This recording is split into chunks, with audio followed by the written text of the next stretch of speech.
Шымкентте танысының қолынан қаза тапқан 21 жастағы қыздың ағасы желіде жағдайға қатысты үн қатты. Сондай-ақ қыздың туыстары мен құрбылары мән-жайды баяндады. Бұл туралы sn.kz ақпарат порталы хабарлайды. Жалпы істің мән-жайын Айым есімді Threads қолданушысы баяндады. Оның сөзінше, марқұм қыз күдікті Аймахан Шерханмен былтыр жаз айында тойда танысқан. Осыдан кейін күдікті бойжеткеннің соңынан қалмай қойған көрінеді. Күдікті Аймахан Шерхан Нұрайды «Мені темір торға қамай алмайсың» деген сөзбен қорқытқан.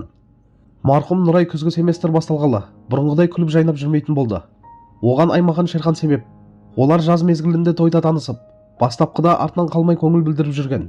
Алайда уақыт өте келе Нұрайға психологиялық қысым көрсетіп, қоқан-лоққы жасай бастаған. Ақырында қыздың да, ата-анасының да айқын қарсылығына қарамастан, Нұрайды Алматы қаласынан Шымкентке күштеп алып қашқан делінген жазбада. Десе де марқұм Нұрайдың туыстары қызды ол үйден алып кеткен. Қызды күдіктінің үйінен туыстары алып кеткенімен, осы оқиғадан кейін Нұрайдың өмірі тозаққа айналды. Аймахан Шерхан ұзақ уақыт бойы сталкингпен айналысты. Нұрай оның нөмірін бұғаттаған кезде құрбыларына жазған. Құрбыларына қайта-қайта мазалап хабарласып, әлеуметтік желідегі парақшалар арқылы Нұрайдың әр қадамын аңдыған. Нұрай бұл әрекеттерді скриншоттап, дәлел ретінде жинаған. Алайда полицияға арыз жазған кезде оның арызы тиісті түрде қарастырылмаған, дейді желі қолданушысы. Марқұм қыз полицияға арыз жазған кезде күдікті оған «Мені темір торға қамай алмайсың» деп айтқан екен. Қылмыскердің өзі ашық түрде «Мені темір торға қамай алмайсың» деп айтқан. Ол Нұрайдың сабақ кестесін анықтап, оқу орнына келіп, қорқытып үркітіп жүрген. Айтқан сөздері мен жазбалары оның психикалық тұрғыдан қауіпті тұлға екенін айқын көрсеткен. Қатты қорыққан қызды сабаққа ағасы алып барып, күтуге мәжбүр болған.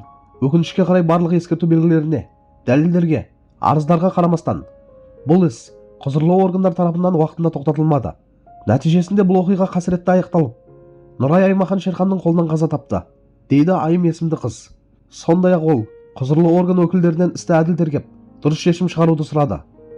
Біз қылмыскерге Қазақстан Республикасының қылмыстық кодексі бойынша алып қашу, мәжбүрлі некеге итермелеу, сталкинг, қоқан-лоққы көрсету, адам өлтіру баптары толық көлемде қолданылып, ең жоғары жаза тағайындауды талап етеміз.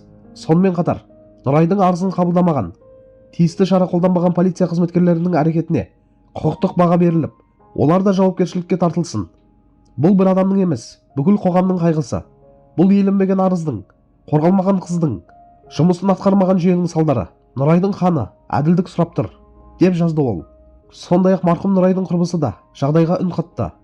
Қайтыс болған қыз менің бала кезден бергі құрбым.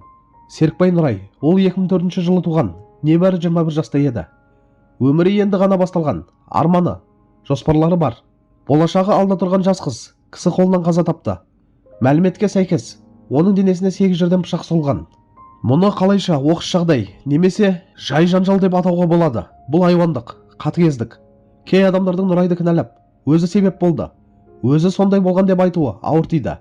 Ақиқатын толық білмей жатып, өмірден өткен адамның артынан осындай ауыр сөз айту үлкен күнә, дейді қыз. Марқұмның құрбысы Нұрайдың мектепте үздік оқығанын, тәрбиелі, ұяң қыз болғанын айтты. Нұрайды бала кезінен білемін, мектепте үздік бітірді. Ешқашан жаман әдеттерге, зиянды ортаға әуес болған емес. Өте жуас, ұяң, тәрбиелі қыз еді. Қолынан келсе, біреуге көмектескісі келіп тұратын, жүрегі таза, ниеті түзу қыз болатын. Нұрай күдіктіге жоқ деп, қарым-қатынастан бас тартқан, өз шекарасын қорғаған. Бірақ дәл сол жоқ деген жауабы үшін ол қысымға, қудалауға, соңында зорлыққа ұшыраған болуы мүмкін. Нұрай мұндай тағдырға